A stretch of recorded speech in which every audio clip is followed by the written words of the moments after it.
Рекламная информационная программа «Новости банков Оренбурга». У микрофона Елена Костылева. Здравствуйте. Программу представляет интернет-портал банкиоренбурга.ру, сайт для тех, кто стремится быть в курсе последних событий в финансовой сфере. Центробанк России установил официальный курс доллара США на сегодняшний день в размере 65 рублей 93 копеек. Понижение по сравнению с предыдущим значением составило 1 рубль 23 копейки. Курс евро установлен в размере 74 рублей 24 копеек. Понижение составило 1 рубль 66 копеек. Напоминаем, что на сайте банкиоренбурга.ру в режиме онлайн можно ознакомиться с актуальными курсами обмена доллара и евро в банках Оренбурга с возможностью выбора лучших предложений, покупки или продажи валюты. Россельхозбанк предлагает держателям карт «Амурский тигр» воспользоваться скидкой в размере 5% от стоимости туристического пакета, реализуемого агентствами, входящими в состав некоммерческого партнерства Объединения туристических агентств. Кроме того, в рамках программы лояльности держатели карт «Амурский тигр» могут вернуть обратно на счет 5% от стоимости покупок в магазинах. Возврат средств будет осуществляться банком в течение 20 календарных дней после завершения месяца, в котором была совершена покупка.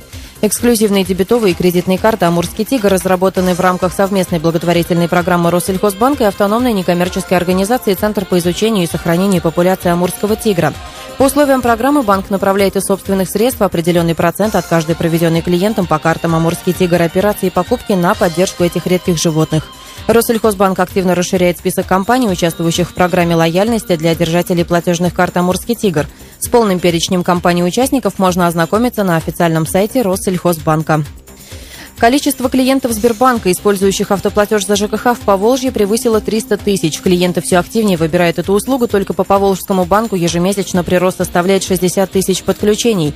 В целом по России автоплатеж ежедневно подключают 76 тысяч человек. За год этот показатель вырос на 58%. Об этом сообщил на пресс-конференции директор управления платежей и переводов Сбербанка Игорь Мамонтов. Автоплатеж – это личный помощник каждому, который обеспечивает нашим клиентам целый ряд преимуществ, отметил Игорь Мамонтов.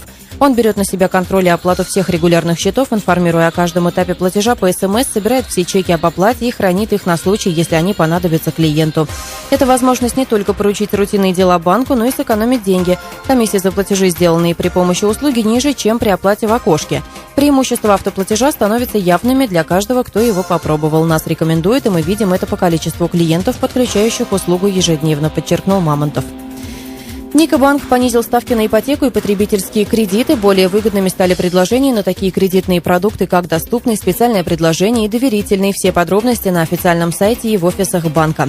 Это все банковские новости на сегодня. Программу представил портал Банки Оренбурга, интернет-ресурс для тех, кто ищет самую свежую информацию о банках. Адреса, телефоны банков, карта банкоматов, онлайн-заявки на кредит, курсы валют и самые последние банковские новости. Адрес сайта banki-orenburga.ru.